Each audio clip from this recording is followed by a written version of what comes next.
नमस्कार। आज हम जानेंगे 8वें श्लोक का अर्थ।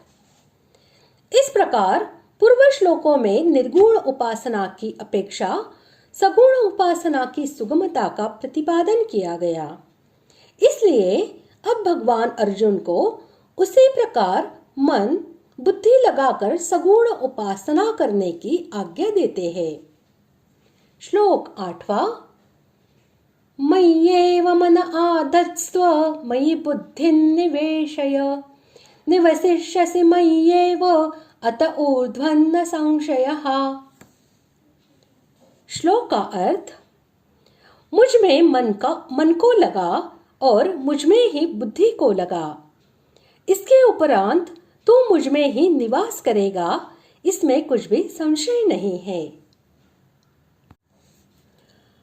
बुद्धि और मन को भगवान में लगाना यानी जो संपूर्ण चराचर संसार को व्याप्त करके सबके हृदय में स्थित है और जो दयालुता, सर्वज्ञता, सुशीलता तथा सुहृदता आदि अनंत गुणों के समुद्र है, उन परम दिव्य, प्रेममय और आनंदमय, सर्वशक्तिमान, सर्वोत्तम, शरण लेने के योग्य परमेश्वर के गुण, प्रभाव और लीला के तत्व तथा रहस्य को भली भांति समझकर उनका सदा सर्वदा और सर्वत्र अटल निश्चय रखना, यही बुद्धि को भगवान में लगाना है तथा इस प्रकार अपने परम प्रेमास्पद पुरुषोत्तम भगवान के अतिरिक्त अन्य समस्त विषयों से आसक्ति को सर्वथा हटाकर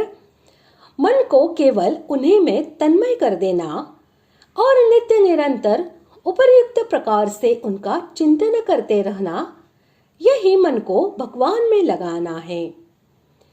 इस प्रकार जो अपने मन बुद्धि को भगवान में लगा देता है, वह शीघ्र ही भगवान को प्राप्त हो जाता है। भगवान के मत में वे ही पुरुष उत्तम योगवेत्ता है जिनको भगवान के साथ अपने नित्य योग का अनुभव हो गया है।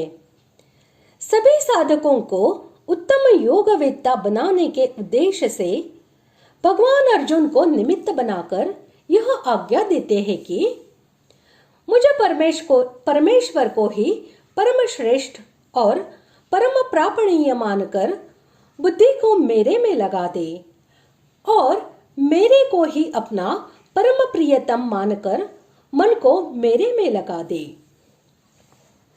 मन बुद्धि लगाने में भी बुद्धि का लगाना मुख्य है। किसी विषय में पहले बुद्धि का ही निश्चय होता है और फिर बुद्धि के उस निश्चय को मन स्वीकार कर लेता है। साधन करने में भी पहले बुद्धि की प्रधानता होती है, फिर मन की प्रधानता होती है। जिन पुरुषों का लक्ष्य भगवत प्राप्ति नहीं है, उनके मन बुद्धि भी वे जिस विषय में लगाना चाहेंगे उस विषय में लग सकते हैं। उस विषय में मन बुद्धि लग जाने पर उन्हें सिद्धियां तो प्राप्त हो सकती है, पर भगवत प्राप्ति नहीं हो सकती। अतः साधक को चाहिए कि बुद्धि से यह दृढ़ निश्चय कर ले कि मुझे भगवत प्राप्ति ही करनी है। इस निश्चय में बड़ी शक्ति है। ऐसी निश्चयात्मिका बुद्धि होने में सबसे बड़ी बाधा है भोग और संग्रह का सुख लेना। सुख की आशा से ही मनुष्य की वृत्तियां धन, मान, बढ़ाई आदि पाने का उद्देश्य बनाती है। इसलिए उसकी बुद्धि बहुत भेदों वाली तथा अनंत हो जाती है। परंतु अगर भगवत प्राप्ति का ही एक निश्चय हो तो उस निश्चय में इतनी पवित्रता और शक्ति है कि दुराचारी से दुराचारी पुरुष को भी भगवान साधु मानने के लिए तैयार हो जाते हैं।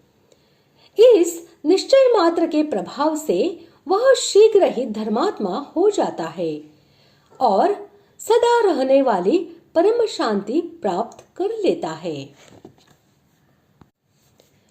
इस प्रकार आज हमने 8वें श्लोक का अर्थ जान लिया है।